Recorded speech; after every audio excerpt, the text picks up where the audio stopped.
This episode, we are full on spoilers for both the books and the show. Viewer discretion is advised. Hi, I'm Max. Hi, I'm Oliver's Ears. I'm Bill, also known as Matt Stagger, and welcome to WtA Adaptation. We take things from one medium, such as books, and look at them as they're presented in another medium, such as TV, film, or etc. Tonight we're doing The Expanse, Season 4, Episode 9, which is entitled, I can never say this word right, Max. What's it called? It's definitely Saeculum. Saeculum. Okay, I've heard Saeculum, I've heard Saeculum. I'm like, I don't know which one it is. No. Saeculum. Saeculum. Okay, yeah. Boy, that's a mouthful. Ugh. That's why I like Saeculum. I agree. It is easier to say, so I'll go with it. It's too bad we don't have Kevin on. Ooh, good point.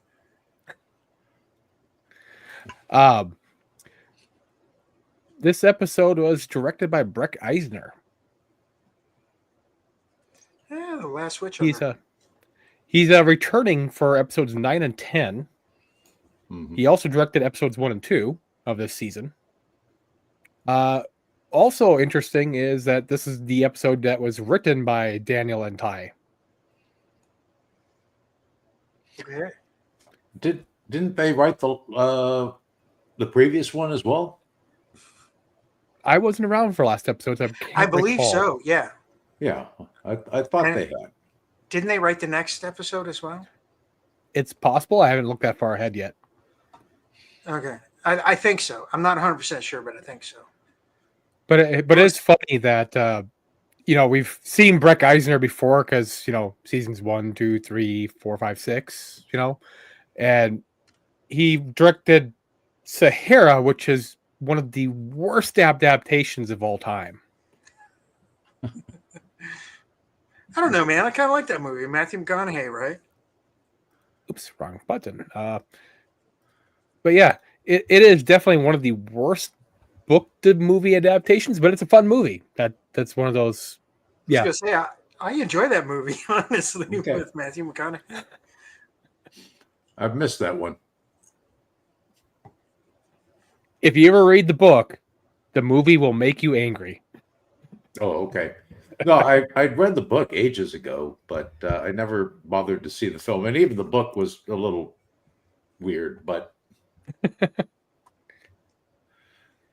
It's up there with Abraham Vampire Slayer. Abraham Lincoln Vampire Yeah. Hunter. There's some connections there. I mean, all right. but yeah, our first question of the night is: what has changed from the source material, and did those changes impact your enjoyment of this episode or film? Well, not film, obviously. Yeah, yes and no. Yes, there were changes, and no, it didn't impact my my enjoyment. I mean, most of the changes are like the big ones that we've always had since the season started, of certain people not being there, certain characters merged together, into a different character, which honestly hasn't been a problem for me all season. So I really didn't have a problem with any changes.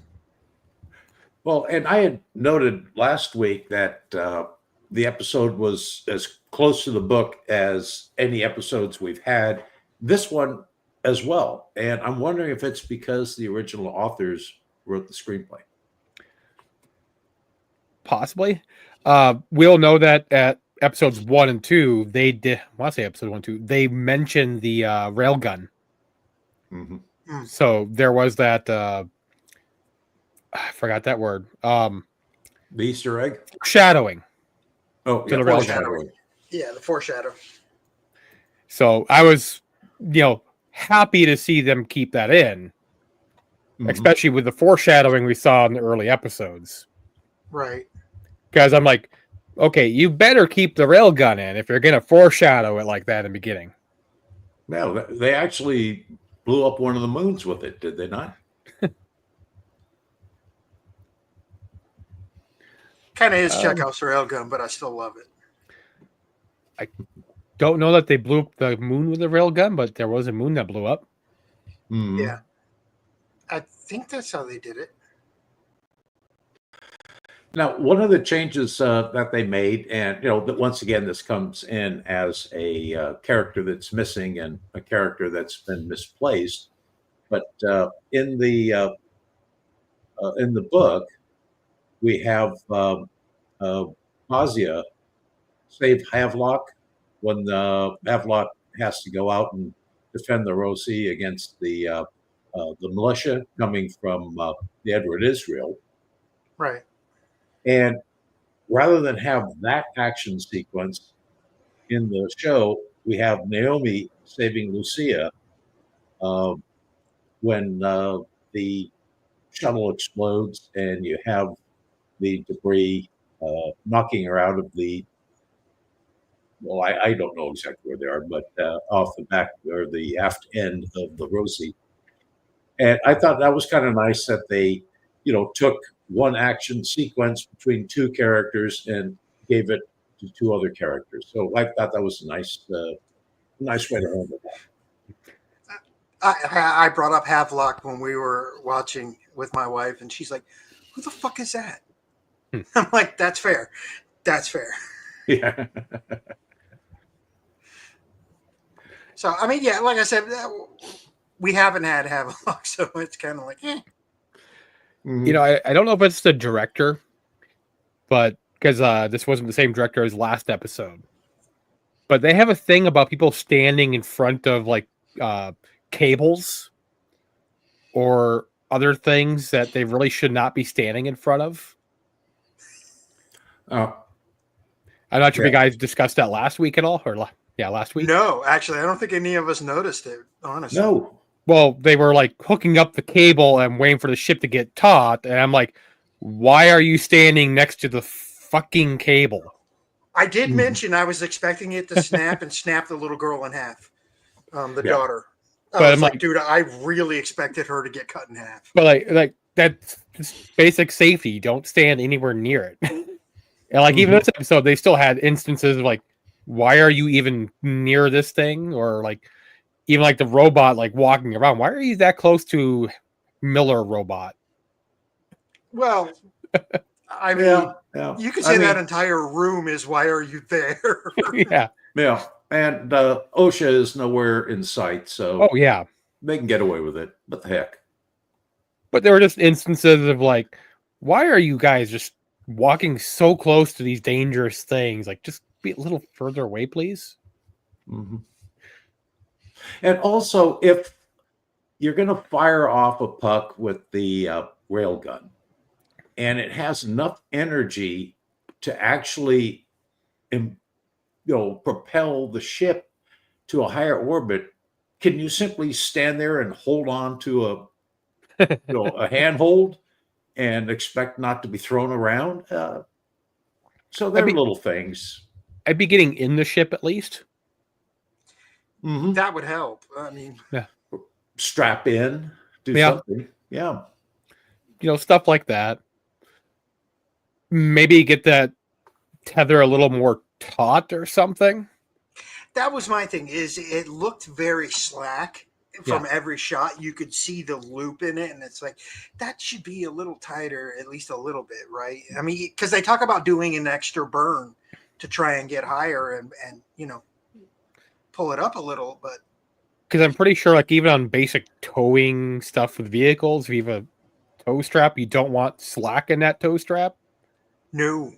If you have it, if you slack and you try to, it's just a bad time for everybody. Mm-hmm. And even still keeping it firmly taut is very difficult. I mean, as you said, if you've ever tried to pull a car or something with another car and all you had was a rope, it just. I've been in a car that's been pulled by a thing and trying to have keep consistent speed, and the person ahead of us trying to keep a consistent speed and not speed up and slow down and get that yank is a pain. Right, because that's what you get is the moment eventually it's going to hit that top point, and it's just very jarring. Yeah. One of the other changes I kind of felt was probably a really smart move rather than have the cart chase across the wilderness, everybody went through that tube to travel to the final destination there.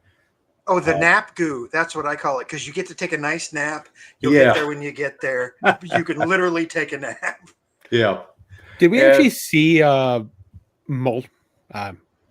can never pronounce the name right Murtry. today. Ever take that nap down there? Or did he just like we never magically seen- appear? No, he never. I feel like he He just never magically appeared down there. He kind of does. He I'm does. trying to. Well, you have to remember. remember he interrogates Okoye immediately before Yeah. they leave, and so she's told him how Holden escaped or how Holden disappeared. So I assume that they just took the same route, just as she and Amos did. Yeah. And they were down there waiting for Amos. Yeah. Because I was kind of watching, like, how did he get there? I just feel like he like magically appeared like dragons in Game of Thrones. Teleportation, which it kind of was almost, but I did kind of miss maybe the Holden, I want to say riding Spider Miller. Yeah. Well, yeah. That would have been interesting. It was nice having Miller not be a dick. It was really enjoyable having Miller be there again and not be a dick, because Proto Miller is awful.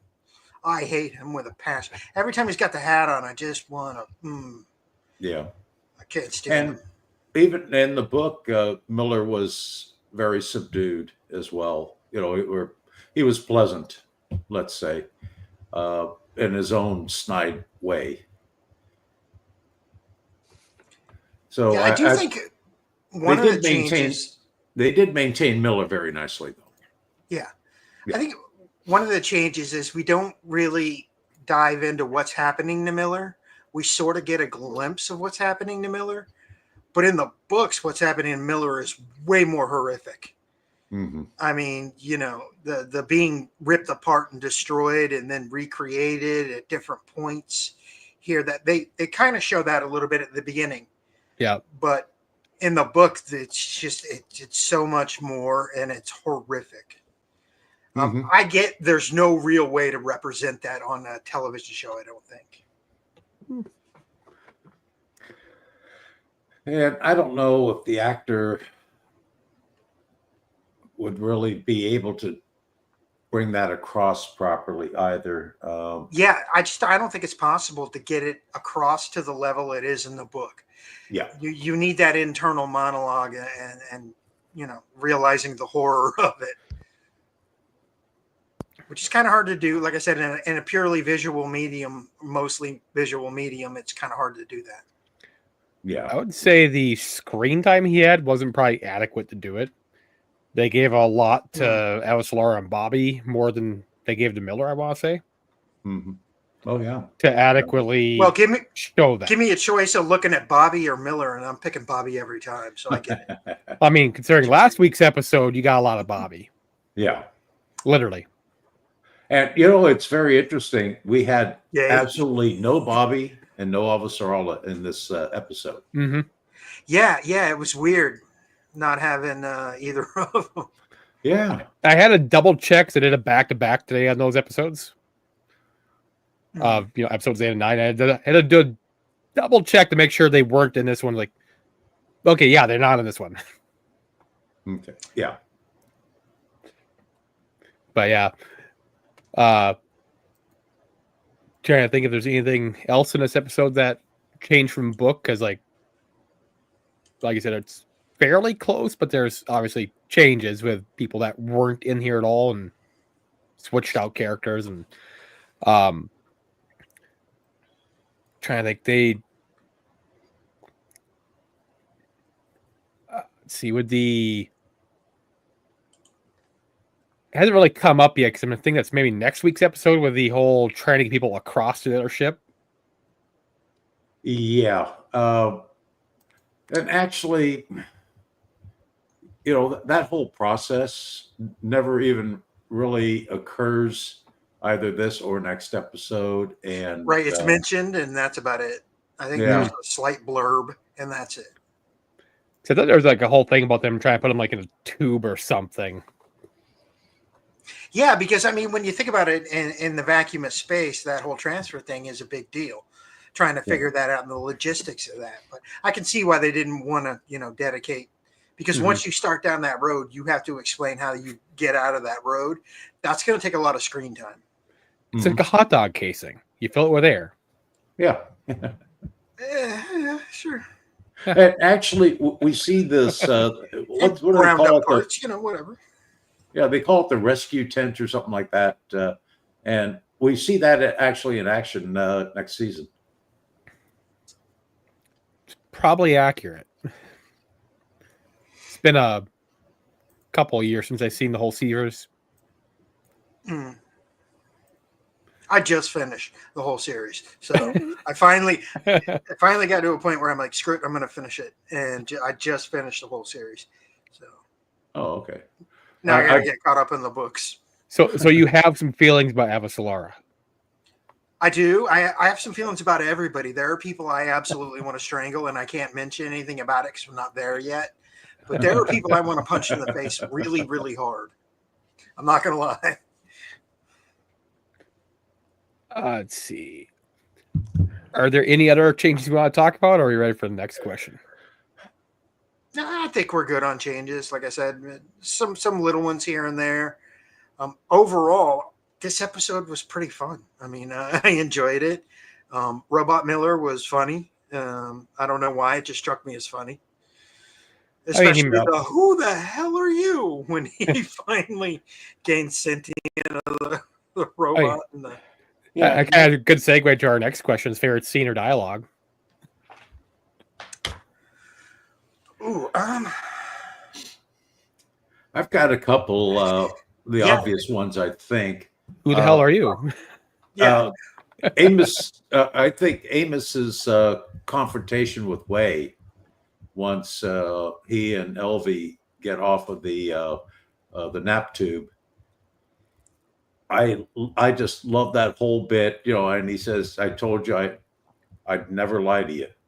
And she stands her ground, he stands his. I just thought that whole bit was so well done. I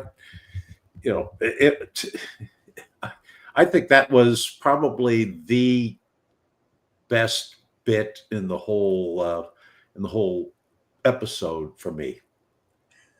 For me, it was Amos when he gave her the message. I'm looking for your boss. Don't be there when I find him. I mean, he gave her a heads up and tried to warn her. I love that little tick for his character. Be like, okay, he does care about this person, because Amos is not always the most outwardly emotionally expressive. So I think that's pretty telling that he at least tried to warn her. I'm coming for your boss. Don't be there when I find him. And I love Murtry's comment when he overhears that message, saying something along the lines of, your boyfriend has a very economic way of saying things. I thought that was a nice little touch. So it was also a pretty dumb thing of him to do. Just in general. You mean leave the message in the first place? Yeah. Yeah.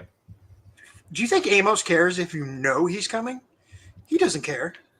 I mean, that fits but with his character. His character would not give a damn.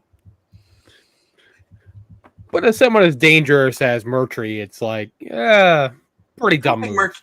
I don't think Murtry's actually that dangerous to people like Amos. He's dangerous when he's got a group around him. He's by himself and with one other person. He doesn't have the cult of personality going on for him. He's got one person drinking his Kool-Aid, and that's it. So Amos is not scared of that. He can take him in a fight, and he knows it. Mm-hmm. True.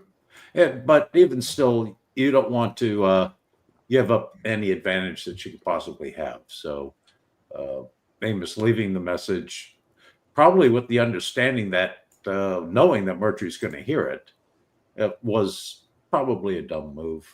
Mike, I agree with that. I think it goes to show that how much he actually cares about her, because he knows he's going to know I'm coming now, but at the same time, I don't want her to be there. On the other hand, maybe it's like a D&D thing. Maybe he was trying to do a persuasion check on her and just had like a nat 2. Rolling like we do. Yep. Well, hey, Winners Lady, welcome. Rolling like you do, it's more like a 1. Ouch, man. Yeah. With disadvantage, it's double nat 1s. Oh, man. Yeah. I feel that. Another thing that I liked was the Mercury Holden showdown, and Mercury's comments to Holden, the whole post office bit, is taken almost verbatim from the book. It's almost exactly the same language. Yeah, and when I read it, I remember thinking a line from Ready Player One and be like, wow, you really went from zero to maniacal overlord like in a split second there. Mm-hmm. Because you finally get a glimpse of who this guy really is. And like, does he really believe the stuff that's coming out of his mouth right now? Yeah. Does he actually believe it? And it's interesting, in the book, he's focused much more on he's doing it for the company. He's doing it for the company. It's always about RCE. In the show, it became personal. And, he had explained to WtA exactly why, because, he'll get a percentage and so on. So he wasn't necessarily doing it for RCE. He was doing it for himself. Well, here's the thing. That never made sense to me in the books, though. Honestly, what are you going to do? Nobody can enter the well or leave the well with this alien stuff on. So what are you trying to do? You're never going to be able to profit off this, and neither is your company. Nobody can come or go. What the fuck are you doing? Well, and I don't know if he had a full understanding of that, particularly in the show. I think. Oh, yeah, I'm talking about the books. His logic didn't make sense in the books. Yeah, in the books, he knew a bit more, but even still, I agree that the logic isn't quite right, and it also extends to the militia. As Havelock is trying to tell them, back off. What are you doing this for? There are no winners here. We're all going to die. So why are you doing this? And the chief engineer says, Mercury told us to. And then the captain is, basically saying, hey, it's Mercury's call. I'm not going to do anything about it. And it wasn't until people started getting shot and they came up with a method to save the belters on the Barba Piccolo that the captain finally grew some and basically said, okay, we'll put together these rescue tents and send them over. It's most of the motivations just seem, too selfish, and it doesn't make sense. Well, normally I'd say 100%, but the selfish part, I'm like, the days we're living in today now, I'm like, oh God, I feel like we're there. Yeah. Things are a little crazy in the world right now, and I'm like, I can imagine that more than I want to right now. I'm kind of think of like where he'd fit as a Deadwood character. Oh God. Well, he doesn't cuss enough, so he doesn't belong there. I mean, that's different, directors, but good work. Yeah. It's just the idea that like you could literally just put him in that universe and he'd fit. Oh, he does, absolutely. Or the movie There Will Be Blood. I could see him absolutely fitting in that movie. Oh, sorry, I just brought back memories of that killer guy in there. No Country for Old Men. Yeah. Like you guys watch a lot more stuff than I do. I don't know the references to most of these. Yeah, like merging those movies together. It's No Country for Old Men has a serial killer guy in there, right? Hmm? No Country for Old Men has the serial killer, right? Yeah, basically, he uses the CO2 gun a lot. He flips a coin. Yeah. Yeah, Like have him go up against Holden, that'd be interesting. I'd like to see him and Amos because both of them are extremely sort of sociopathic. So it would be an interesting sort of neither one showing any emotion, two robots just beating the crap out of each other. It'd be interesting.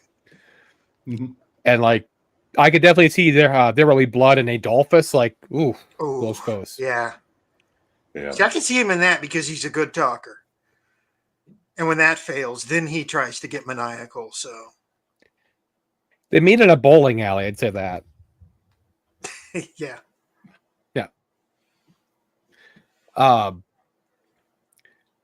Let's see for the scenes, like you had mentioned Miller and like the robot thing, like him getting like pounced by those robots and like groaning. Mm-hmm. You know, that groaning noise he made. Yeah, that sort of gurgling groan. Yeah.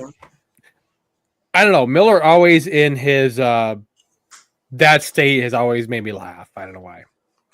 That's what I said. It made me laugh, man. The whole Miller spider made me laugh. Yeah. Just like even in the first book, whenever Miller is always in a state of just, I don't know, dread or just in a bad situation, that it's fantastic. Well, 9 times out of 10, it's a situation he creates or willingly throws himself into. So you're kind of like, on one hand, I feel bad. On the other, you kind of should have seen this coming. Yeah. It's like I didn't enjoy Miller till he was on the asteroid with the nuke. Yeah. Yeah. Or when he got thrown into Bruce that, when he got thrown into the airlock. And I forget what his ex-partner's name was, but she ended up shooting the two belters to save him. When he's suffering, I'm having a good time. Mm-hmm. That's his best acting for me. I don't know why. Yeah. Just, I mean, he was the Punisher, right? Come on. Well, yeah, he did do tortured, drinking, memory-laden guy. He's fantastic at playing a guy who suffers. I don't know why. He's just fantastic at it. If he's playing a character that's having a good time, he's just not good at it. But if he's playing a guy who's suffering, he's fantastic. Poor Thomas Jane. He's going to be typecast forever. Yeah. I mean, if you ever seen Hung, that was his entire character. He's suffering while having a good time. Well, maybe it's the face. If you've seen that show, you know exactly what I'm talking about. He's suffering while having a good time. I know what you're talking about. Yeah, I've seen it. There's just not a lot we could say about that show here. Exactly.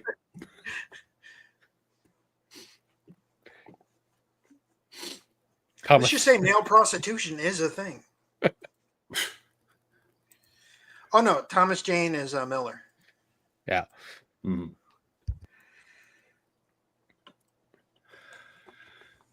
All right. Mercury is Bern Gorman. Who's, let me tell you, that guy chews up scenery. So I loved his little speech. What was it, unhinged? Yes, it was. For a second there, I was like, okay, this guy really believes that crap that's coming out of his mouth. So, I mean, well done on his part. But at the same time, I'm kind of glad to see you catch a bullet. I just wish Holden would have, kicked you over the edge.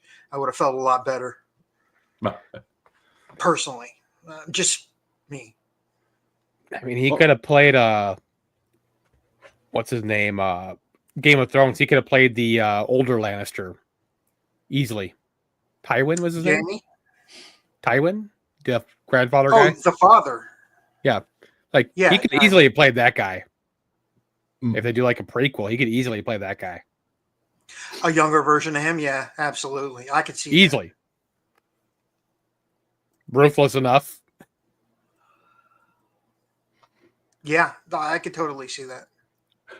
I have another favorite item. It just popped in my head while you guys were talking. When Holden and Miller first stepped through this one crack and you've got the gap in that walkway that curves away from you. Like that one? I think this is where they're at. Yeah. And Holden looks over the edge and he says, oh, what does he say here? How long will I fall? And then Miller's response is just perfect for the rest of your life. So if he falls 200 yards, it's for the rest of his life. If he falls for 200 years, it's the rest of his life. Still the rest of his life, yeah. Yeah. I thought that was a cute little response. Yeah, Glenn, he can change his look. We could change his look enough where, you wouldn't recognize him as the same guy, I think. I know he was in Game of Thrones as one of the crows at the Crow Night's number Watch. 4. Yeah, crow number 4.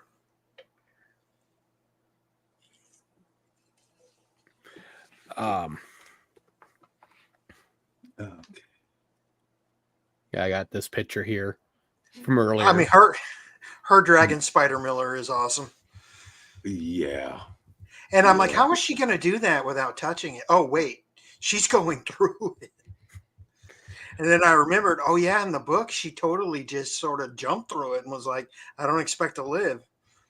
Which reminds me, this imagine watching this episode back when it first aired and having that fuck, I'm forgetting the damn words today. It just ends on that cliffhanger. Mm-hmm. Yeah. You see the sort of whipping entities, and that's it. And she goes in, and it's black, like bastards. Now, do they actually show her going in? Because it just goes black. It's she was I still, think. Yeah, she was still outside, and she was just trying to haul Miller Bot in there. I think it's next episode we get a her perspective once she hits the horizon of the hole.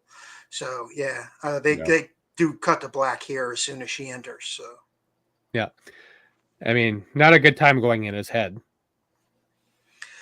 No, Mm-hmm. Or that hair, Jesus. I'm just saying.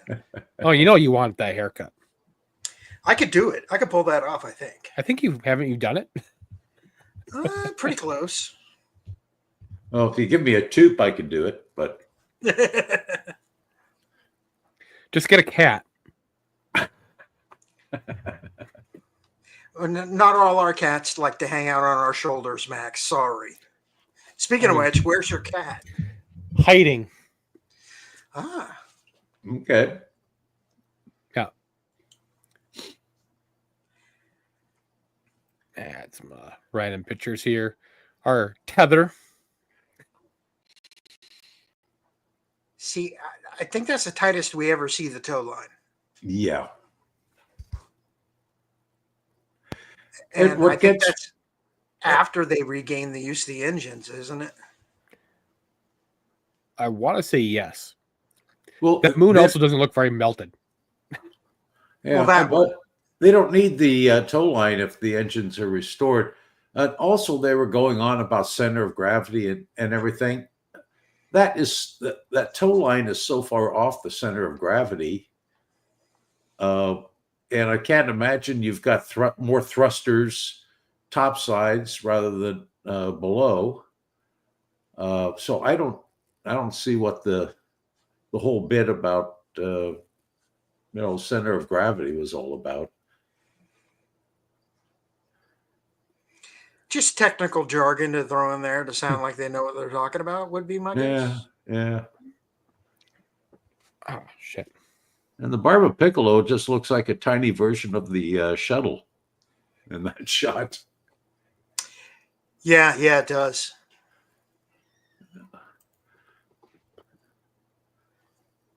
Oh, I do like they show the thruster sort of venting.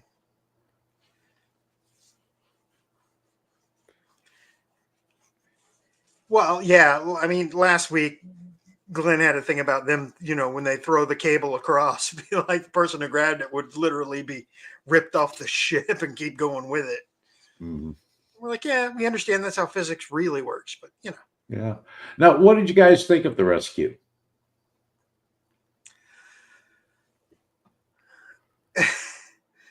Okay, I think it was beautifully shot. Um, I wasn't sure what was going to happen as far if she was actually going to get to her or not, but I think it's also a bit of foreshadowing for later seasons. So keep that in mind, and Mm-hmm. yeah, keep that in mind.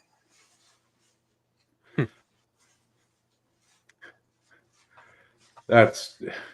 Could you imagine being just so disoriented because you're just spinning and That's the spinning thing. and spinning? There's nothing to slow you down, so you're not stopping at all. Yeah. Yeah, I was gonna say, remember, cans of beans aren't going to help you in this situation. Dude, anything in your stomach is not going to help you in this situation Yeah. because it's coming out. Oh, yeah. Well, and spinning like that, all the blood would tend to go to the feet and the head, too. True. Because it seemed like she was spinning at a pretty fair rate. Once or twice a second. I just, they have all this technology, and I'm like, they don't have nav packs, like, so they can adjust if they are doing a spacewalk or they're out in 0G. I mean, I guess not. And you would expect, I mean, even though you've got magnetic boots, you'd expect you'd have some sort of tether that you're always attached to something. I mean, for goodness sakes. Well, we already mentioned OSHA, so Yeah. Yeah, true. Space OSHA. and that's getting repealed in 25.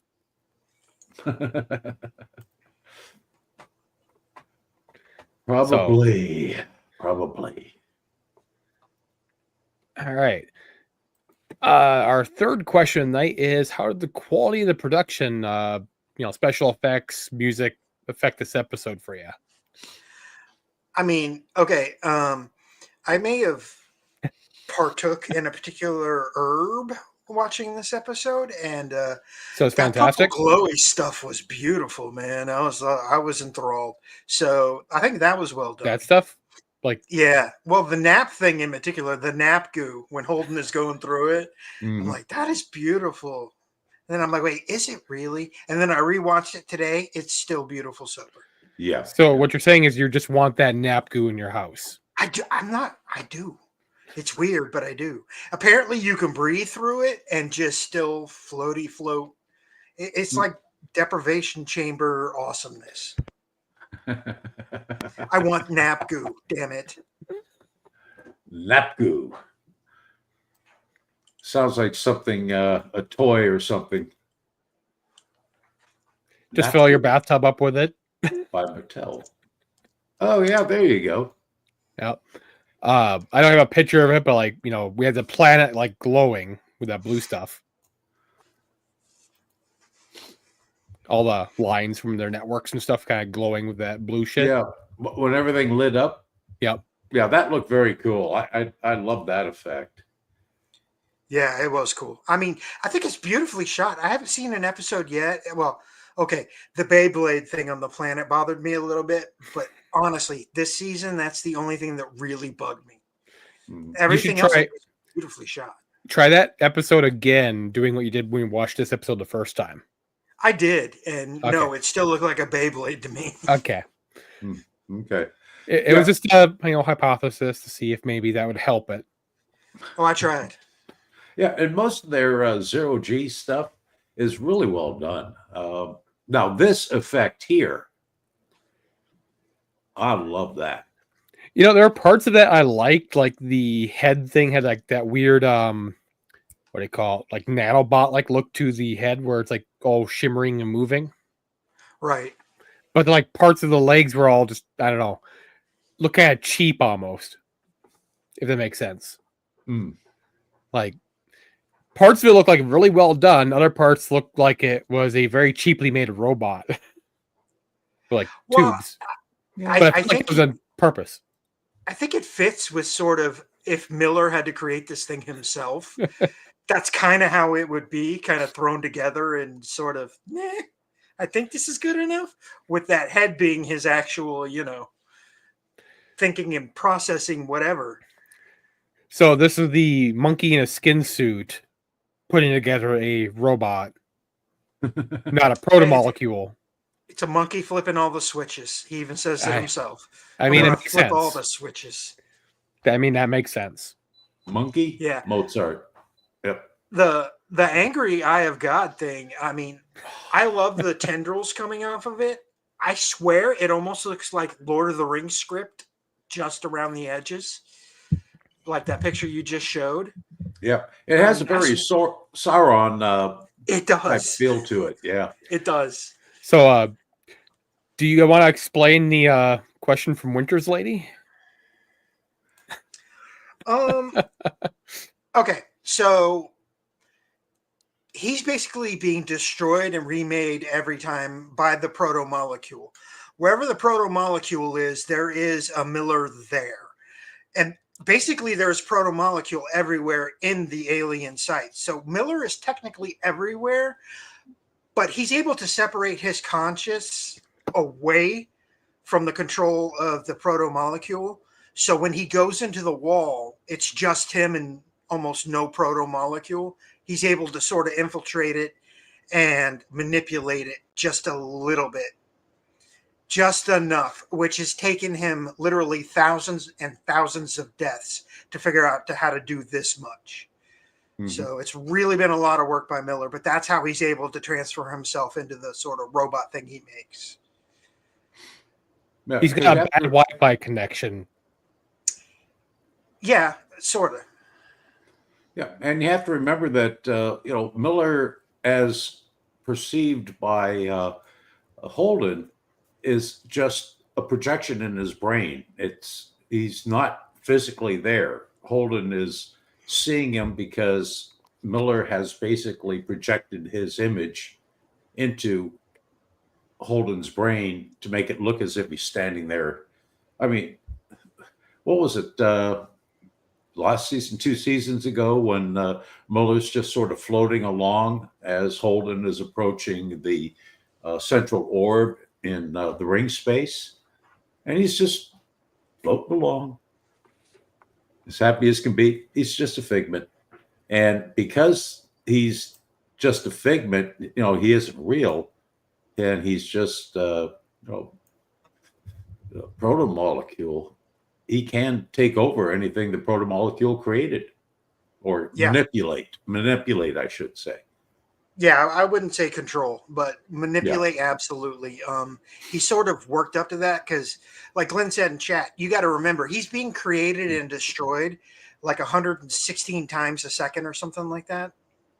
Well, no, I think it's just trying to communicate out 113 times a second. Yeah. Yeah, but when it does, he fights it off, and according to the books, it's death. So, yeah, when he fights the connection, it kills him and creates him again by reaching out again. And that was his whole thing was, like I said, the book, it's way worse because it's basically torture. Yeah. Every time he's destroyed, remade within a split second. So imagine that for eternity. That's kind of what he's going through. And it's really bad. It would suck really bad. Yeah, definitely not fun.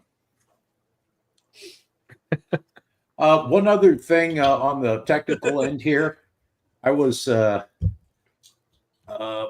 paying attention to the soundtrack again, and they follow the typical pattern as pointed out several times in the past. They did do one thing kind of interesting this time when Alex is receiving the text message from Fayez regarding the shuttle and getting the shuttle warning. There's sort of a heartbeat. There's a heartbeat going on in the background. I did notice that. Yeah, which is really the only time I noticed that throughout the entire episode. Otherwise, it was that sort of ethereal music that they tend to use and bring it up to a crescendo at the end of a sequence and then drop back to silence at the beginning of the next. Yeah, I do got to say the score is like very understated 90% of the time. but that makes the 10% that they bring it up all the more sort of ear catching. Mhm. So I do appreciate that. That figure some thought had to go into that. And they do bring it up a lot louder too, if the situation warrants. If you've got something building up and then an action scene, and then they cut to go to the next thing, they bring it up much louder than other times.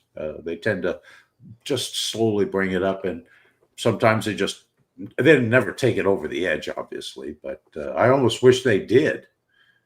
Tell you the plain truth.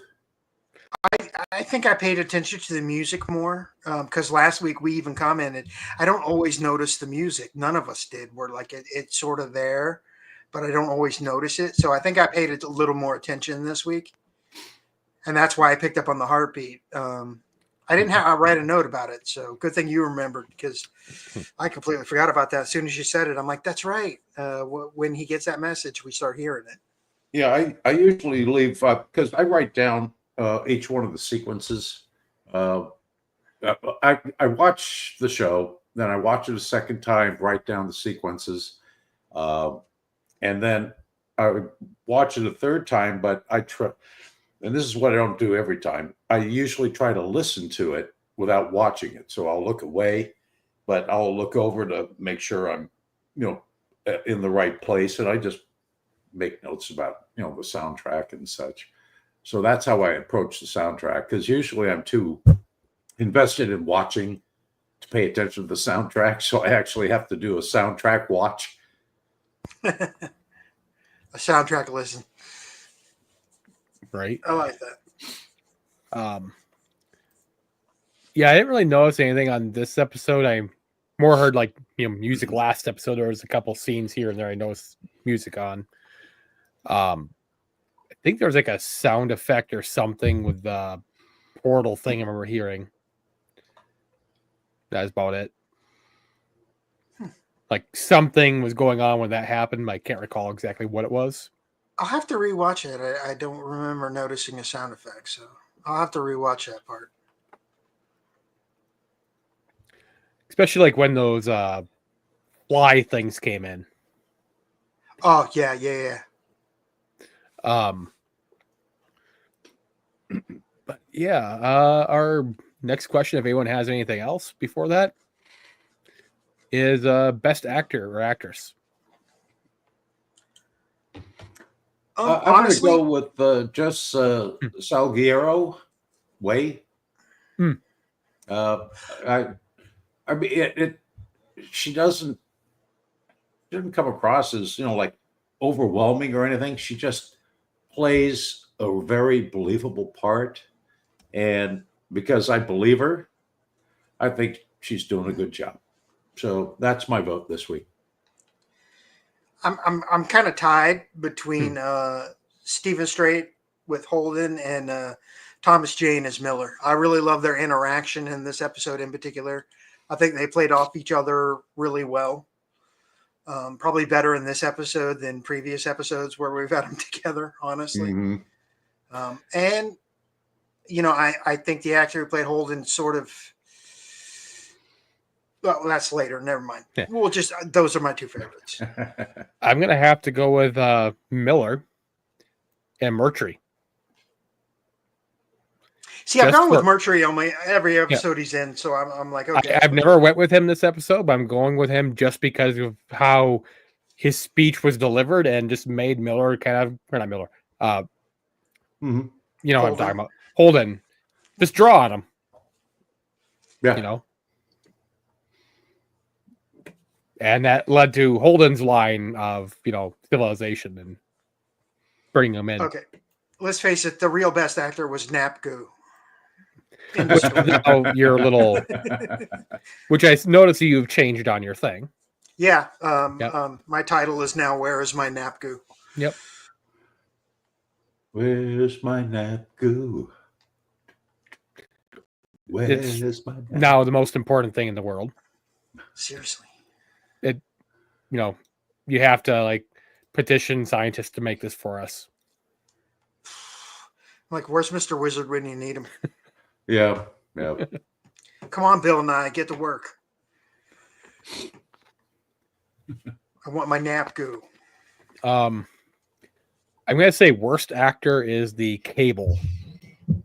It just was not taught. The tether. Yeah. The tether. Yeah, it was just not taught. It was definitely slacking off on the job. 100%. 100%. Agreed. Mm-hmm. Not believable. Oh, you brought up the worst. This I'm going back to the production. Yep. Set design. When you've got you have that shot of Holden and Miller talking when Holden's lit up just after they went through the crack. Pop that thing up again. Yep. It's not so much in here. Actually, let me make this full screen. Maybe it'll show up better. Okay, yeah. See all the stuff on the walls to the right? Mm-hmm. Mm-hmm. It's not believable. I mean, yes, it's nice to have texture and all that. It makes it seem fuller and such. But if you think about the civilization that created this, everything should have a purpose.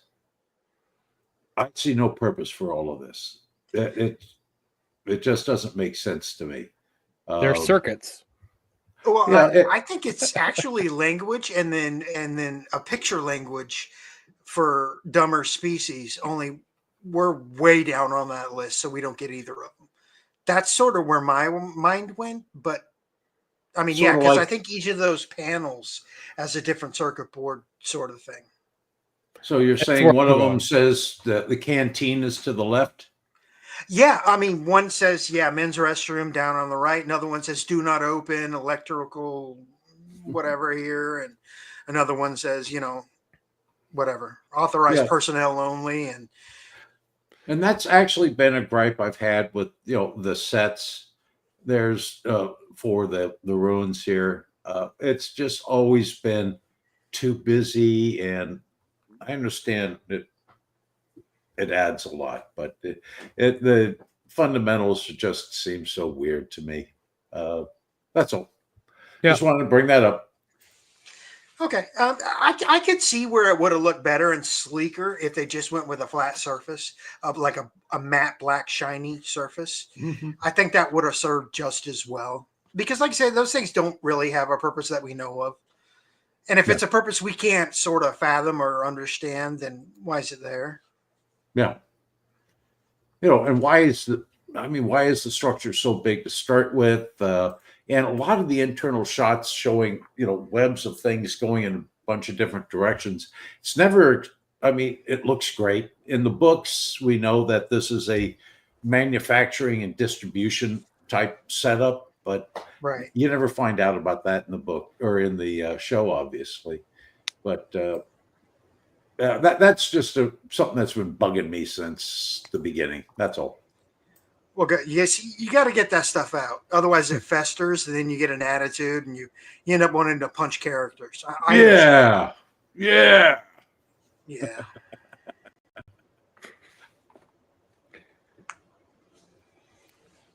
Let's see. Our last question of the night is, Oliver's favorite themes.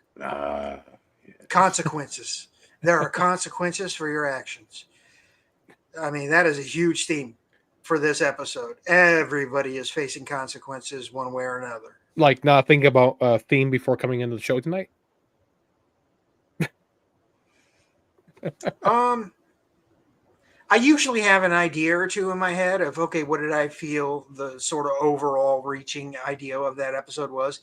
And this one, I'm just like, dude, this literally everything comes to a head, and there are consequences all the way around the board. Mm-hmm. So Here's one. If your cables aren't taut, you're going to have a problem.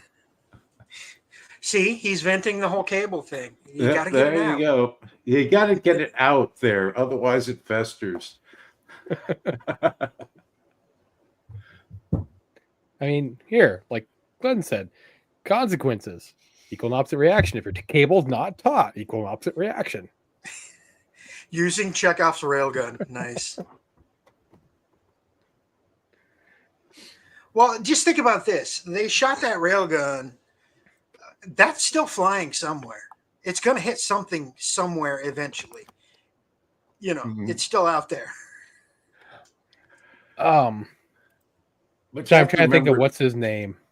Space is enormously big. Yeah. I forget exactly how. Oh God, Hitchhiker's Guide author put it, but he's trying to describe how big space is. It's just a funny sequence of words going on about how it's just so humongously large and such. Don't forget your towel. Yeah. Oh, I always have a towel with me. Me too. Let's see. Sorry, I'm trying to remember that guy's name that was Naomi's ex. Oh. What's his face? Yeah. It's drawing a blank. What was that? Him. Yeah. That is Keon Alexander is the actor. Yeah. Marco. Yeah. Chekhov's gun. I'm like, how hilarious would it be if, like, 6 seasons from now, Chekhov's gun, that's where it hits. He's just sitting there with a speech and Railgun, like, oh, hey. We can't talk about Marco because I'm going to get my anger going, so we're not going to do that. Like, that would just be hilarious. It never happens, but it just been hilarious. Like, that was the room that took that. Be like, where the hell did that come from? Remember that freaking shot you did to readjust your orbit? We traced it. That's where it came from. That would have been just perfect. That they should have done that, but it's too late now. Or it nails an asteroid. Something. Yeah. But like I said, that would have been just perfect retribution, karma. Yeah. Don't get me started. But yeah. I do love how in the books, the moons that are protecting the planet actually take out the slugs from the railgun. Yeah. Yeah, they sort of play deflection.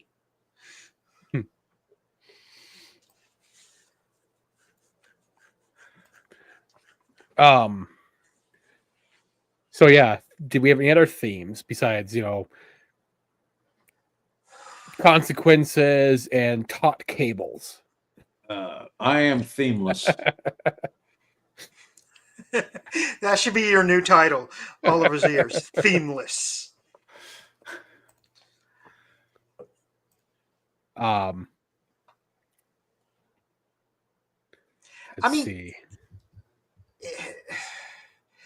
I think next episode is more about themes than this episode. This is sort of just an action and consequence episode. I mean, honestly, everything that happens. Themeless in Seattle. Nice. Yeah. Well, not quite Seattle, but close. Pacific Northwest. Yep. Nice. Always wanted to visit there. It's pretty most of the year. It's really pretty nice here. It's got to be better in Florida. So. Oh God, yes. Okay, you didn't have to say it like that. Come on, man. I am sitting here in Florida. Come on. Okay. Well, I probably spent a total of 6-7 months in Florida, so I've had my fill. You don't get gator riding. Well, the problem is your feet keep slipping off the gators. Oh, you're not wearing the right shoes. We got grippy socks for that. Yeah. You got to ask a native. We'll tell you. Okay. You have to kind of click your heel down so it adheres? Yes. Yeah. You also have to have a very high alcohol in your blood. That volume has to be up here. Oh, okay. It's in the GPA category? Yeah. Yeah. You got to be able to, like, you're trying to stand still and you're swaying, then you're ready for gator riding. One on each foot, like skiing. If you can pull that off, you are the Florida man for the year. They take your picture. We have a newsletter that goes out. It's awesome. Makes sense. I've never pulled it off myself, so Wonder how that works in Expanse universe. They got gators up there for the obligatory like Florida man. You know, we saw Florida guy out man, there. or we saw Florida man try and wait. Did that happen No. already? We did see Florida Man, and he tried to be the first one through the ring. Through the ring, the slingshot guy. Okay, it happened already. I'm like, Yeah. wait, did that happen? Yes, that did happen already. That was Florida man right there. Mm-hmm. And he did it for a girl. That is straight up Florida man.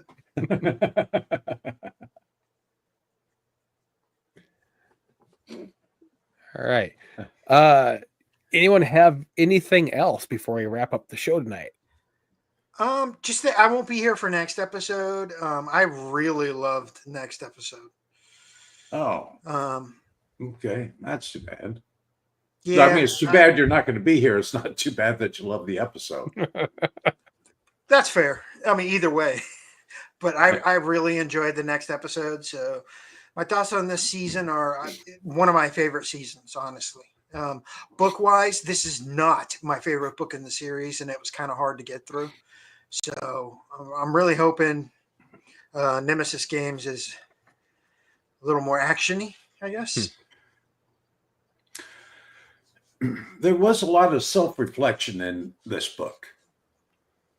There really was, because there were so many different, disasters that occurred. You've got, green eyes and slugs and. Wasn't that a fungal infection in the book? That wasn't the slugs. It was. Yeah. It was. Yeah.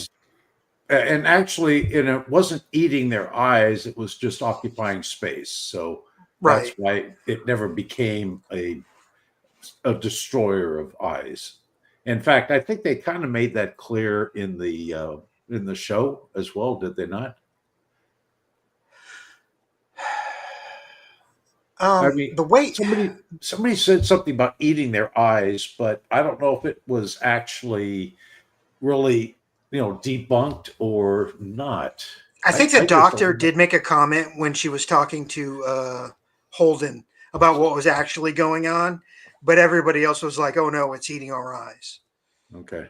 But I think the doctor did debunk it. It was a quick thing where she was explaining what was really happening. She's like, "It doesn't really matter. It's we're gonna go blind. It doesn't matter." Right. Yeah, it was just taking up room more than anything else. Right. That's what I remember from the books. I'm like, yeah, it was fungal. It was just sort of growing and taking up space there. Yeah, kind of like moss up here in the Pacific Northwest. Just can't get rid of it. Or people doing stupid things in Florida. You just can't get rid of it. But it seems to me that a lot of the in-depth thinking that went on, or the retrospection, I should say, that went on in this book is probably greater than we had in most books. I can agree with that. Yeah. It's just, there were times during this book where I felt like I was doing homework, and I never liked that. I'd hit a point that was particularly sort of went on a little too long, in my opinion, a little too dry on somebody's woe is me moment. And I'm like, yeah, I just want to get to the next chapter and another character, please. I mean, not that's bad. It happens in every book series that I've ever read. There's at least one or two books where I'm like, oh, I'm not enjoying this that much, but I want to know what happens anyway. And I keep going. Mm-hmm. Yeah. It's not bad by any means. It's just, there's a lot of that in Dune, for example. The later books in particular, yes. The first book, I can sort of get through it because everybody is interesting. Once you get to Messiah and children, you'll have some moments where you're like, dear God, can we move on to the next person, please? Right. Yeah. Screw you and Jackarutu. What are you talking about? Just move on. Yeah. I know I only did the audiobook for this. I didn't read the actual physical book. So I don't know if that was going to be any different as far as like enjoyability. I do know I have to like do physical reading more often to see if I get a little bit more out of it versus audio. Mm. Just Okay. because how to put a hella more. I read better in understanding what's going on than audio. Does that make sense? Yeah, I get more out of it I get you. because I can go through the audiobook like 3 or 4 times and get new things each time. If I read it once, I'll get every single detail. Yeah, there is that. Well, what I do a lot, particularly on rereads, I'll read the first sentence and the last sentence of a paragraph. And if it's substantial, then I'll read the whole thing. Or I scan the first and scan the last sentence, and then I'll read the whole paragraph if it's a particularly long one, just to see if there's something in there that I can draw. Because usually, if anything's going to be communicated, it'll be in the first or the last sentence of a paragraph. Or at least that's how they teach you to write. And it was like audiobook wise, like I could finish an audiobook in, I mean, like that's like 20 hours. You know, a lot of them. So like I can finish that in a work week easy. Mm-hmm. So there is that side of things. Whereas physically reading a book, that's a little more difficult. You can't do that while working. On that note, be sure to join us next week. We're going to be doing the final episode, I believe, of this season. Yeah, it is the final episode. Yep. And after that, on the 13th of next month, Wheel of Time comes out. So I think we'll be doing that. Well, it is March right now. Or yeah. So, Well, yeah. Nice. So so the the 13th. 16th. The 16th is Sunday. It's the 2nd. I forgot it was March. What do you want from me? Yep. So March 13th, Wheel Time comes out. We'll be doing 16th. Yeah. Yep. There you go. I'm glad Max got the date because I was just sort of giving you a heads up. But yeah, we will be finishing up the Expanse next week. I want to thank everybody for coming. Winter's Lady. I saw Flame was here. So thank you guys for joining us. Really appreciate it. And don't forget to leave a like, subscribe, and don't forget to be awesome. Bye.